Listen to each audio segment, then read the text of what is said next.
Nós estamos vivendo num tempo de muita inquietação. O escritor e pensador alemão, Prêmio Nobel de Literatura, Günter Grass, sintetizou esse sentimento afirmando: eu continuo inquieto e insatisfeito. O que eu amarro com a mão direita, desamarro com a mão esquerda. O que a mão esquerda cria, a minha mão direita destrói. Inquietação, astenia social, desespero. Quando eu fui para o seminário teológico e aprendi teologia, eu descobri que para tudo na vida há uma resposta. O teólogo tem explicação para qualquer coisa. Quando eu estudei filosofia na universidade, me ensinaram que o que realmente importa na existência são as perguntas. O filósofo vive de construir paradigmas. E aí eu abracei o Evangelho, e tanto as respostas que eu tinha, quanto as perguntas que me habitavam, silenciaram. Hoje não há mais questões, tudo é paz e silêncio.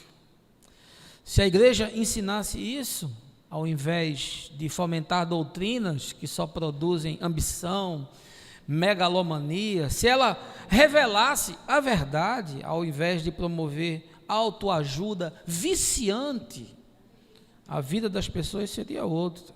Porque conforme Paulo, o Evangelho é o poder de Deus para a salvação de todo aquele que crê. Nós vivemos na sociedade da informação. Temos dados suficientes para responder quase todas as demandas que nos são. Estava ali naqueles dias como corrente sendo oferecida às pessoas o gnosticismo. O que é isso? É um conjunto de correntes filosófico-religiosas sincréticas que dava muito prestígio aos seus praticantes, e normalmente quem praticava o gnosticismo eram os intelectuais. Ele se originou no primeiro século, tinha como base algumas interpretações desviantes ali do Pentateuco e de alguns outros escritos bíblicos, e preconizava como um sistema organizado que o mundo material tinha sido criado por uma emanação divina, e que o homem, para discernir a vida e para conseguir encontrar o caminho da felicidade, precisava da gnosis, ou seja, ele precisava de uma espécie de um conhecimento elevado, oculto, que só os iniciados, que só esses que adentravam nesse mistério eram capazes de compreender. Outra corrente que existia era o estoicismo, filosofia de origem helênica, tinha surgido na cidade de Atenas e foi fundada por Zenão de Cítio, que viveu ali no século, acho que terceiro antes de Cristo. Se caracterizava por uma ética baseada na imperturbabilidade. O que significa isso? O sujeito que não se desvia, não se sente, não se torna apto a absolutamente nada, ele desvia de todo tipo de paixão e aceita de forma resignada o seu destino. O estoicismo afirmava que as virtudes deviam ser baseadas nos comportamentos ao invés das palavras. Paralelo aos estoicos, a gente também tinha os epicureus. E o epicurismo era uma doutrina do filósofo que foi criado por Epicuro, também ali no século III a.C. Ela se caracterizava por uma concepção atomista e materialista da natureza, por uma busca da indiferença diante da morte, e uma ética que pregava que o bem só podia ser atingido pelo prazer, pelo bom viver, pelo desfrute da alma, pela sensualidade, pelo excesso, pela luxúria. Então os epicuristas eram o oposto dos estoicos. Havia também o judaísmo, que era essa crença milenar dos israelitas, que tinha na Torá, naquela lei de Moisés, o seu arcabouço ético. uma religião monoteísta, baseada em sacrifícios e purgações de pecados, e tinha no templo de Jerusalém o seu centro de romaria e de fé. O judaísmo tinha uma dimensão onde o Estado e a religião se fundiam, e portanto o sumo sacerdote nos dias de Jesus tinha mais relevância que o próprio rei, naquele contexto, a figura decadente de Herodes. Você tinha também o politeísmo greco-romano, que era aquele panteão de deuses, né? E esses deuses transitavam tanto entre a filosofia quanto entre a religião. E aí, do ponto de vista religioso, as crenças imperantes eram politeístas, ou seja, elas se expressavam através das figuras de deuses como Mitra, como Ísis, como Baco, como Afrodite, como Apolo, como Zeus, como Dionísio, como Poseidon, uma infinidade de divindades e de ídolos cultuados, com milhares de templos que estavam distribuídos pelo império. Pois bem, é diante desse contexto assim multifacetado, né, que Paulo oferece aos coríntios como forma do homem ser salvo e experimentar o bem na vida, a fé no Deus único, que enviou o seu Filho ao mundo para morrer pelos pecados dos homens, e esse Deus convidava a todos para abraçar um novo estilo de vida chamado Evangelho. Mas Paulo lidava com uma sociedade que respirava todas essas crenças, que se alimentava de cultos de mistério, que buscava magia, que fazia oferendas e sacrifícios aos ídolos, que se submetia a purgações de pecados através do ascetismo, das sublimações, da mortificação da carne e dos desejos, que investia na mediação e na elevação da mente em busca do conhecimento oculto, que praticava o culto à carne, ao prazer, à luxúria.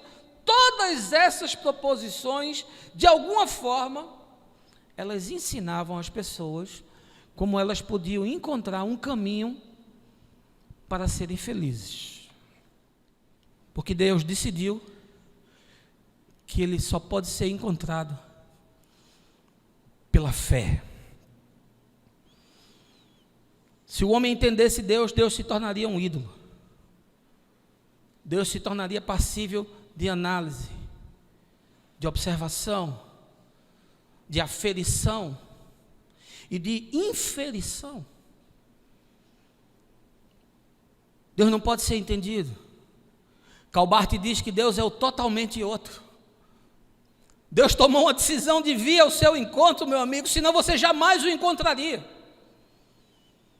A sua consciência de pecado é uma ação de Deus, porque senão jamais você se arrependeria. A sua consciência de Deus é produzida pelo Espírito, porque senão você jamais entenderia.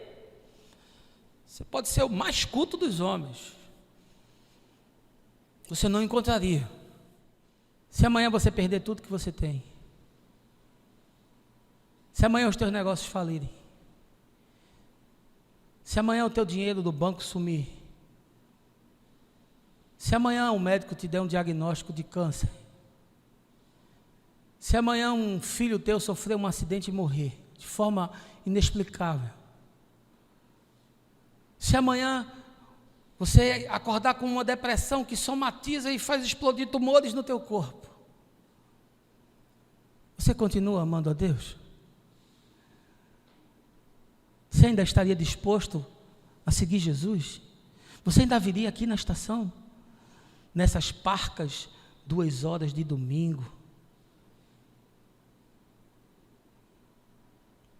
Talvez tenha chegado a hora de você repensar se de fato você teve um encontro com Jesus, você que me assiste também. Porque o modelo de Deus é esse. Se você quiser, é isso, é o que tem. Se você não quiser, você pode viver na religião, você pode escolher uma filosofia, você pode trilhar o seu caminho, você pode desenhar o seu futuro, Você pode ficar esperando pela previdência. Eu prefiro crer na providência. Eu prefiro estar pacificado, vivendo no absurdo de Deus e existindo numa perspectiva que para a maioria das pessoas é loucura, indo contra a corrente, andando na contramão, vivendo o que é antinatural, porque o Evangelho é o poder de Deus para a salvação de todo aquele que crê. Se é assim com você, eu me alegro e me regozijo no Senhor. E se não é assim com você, e se não é assim que você entende, talvez tenha chegado a hora de você repensar o que você está fazendo, porque você nem é de Deus, nem é do mundo. Você está no limbo da religião. E se tem uma coisa capaz de matar as pessoas, é a religião. Que Deus te abençoe, que você tenha um bom domingo. Como dizia a minha falecida mãe, agora durma com um barulho desse. Que você tenha uma semana gostosa, que você se encontre com gente que você ama, que você gosta. E a gente vai aqui se encontrando, compartilhando a Escritura, a mente vai expandindo, o coração vai abrindo, a luz da revelação de Deus vai nos iluminando, e o resto, você já sabe, o resto eu vou te falando, sempre no caminho, no nome de Jesus, amém.